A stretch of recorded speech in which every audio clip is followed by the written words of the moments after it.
Një numër i konsiderueshëm serbësh nga komunat e ndryshme të Kosovës, përfshirë Mitrovicën e Veriut, Leposavicin, Zubin Potokun dhe Graçaninën, u mblodhën në Beograd për të shprehur mbështetje për presidentin serb Aleksandar Vučić. Tubimi u zhvillua para presidencës, ku serbët që morën pjesë kërkuan të dërgojnë një mesazh të fuqishëm për kraje për kreun e shtetit serb. Në mesin e pjesëmarrësve ishin shumë punonjës të institucioneve serbe që operojnë në Kosovë dhe disa prej tyre, sipas raportimeve, mund të kenë marrë pagesa ose janë premtuar arritje rrogash për pjesëmarrje. Pjesëmarrës të tjerë janë individë që në institucionet e Kosovës, por janë të lidhur ngushtë me listën serbe, partinë serbe më të madhe në Kosovë, e cila ka përkrajen e Beogradit. Megjithatë, disa nga ata që morën pjesë në tubim mohuan çdo lloj organizimi të koordinuar dhe thanë për mediat se ishin aty vullnetarisht, duke insistuar se nuk kishin marrë ndihmë financiare për pjesëmarrje. Sipas burimeve të tjera, pjesëmarrësit nga Kosova kanë përfituar nga buxheti i Serbisë përmes pagave, pensioneve dhe përfitimeve sociale të tjera që ofrohen nga shteti serb, një praktikë e njohur për serbët që jetojnë në pjesë të ndryshme të Kosovës. Në kontekst tjetër, autoritetet e Kosovës vazhdojnë të mbyllin shumicën e institucioneve që operonin në sistemin e Serbisë, ndërsa punonjësit që ishin të angazhuar aty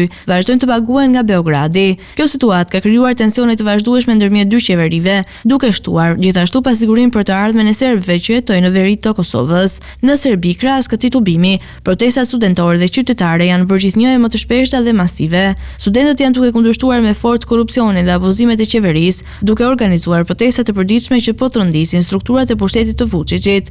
Presidenti serb ka reaguar duke i quajtur këto protesta si një përpjekje të koordinuar nga perëndimi për të destabilizuar Serbinë dhe për të rrëzuar atë nga pushteti, duke akuzuar fuqitë perëndimore për përpjekjet e tyre për të minuar autoritetin e tij. Protestat kanë marrë përmasa të mëdha dhe kanë ngritur shqetësime të thella për drejtimin e ardhshëm të politikës serbe.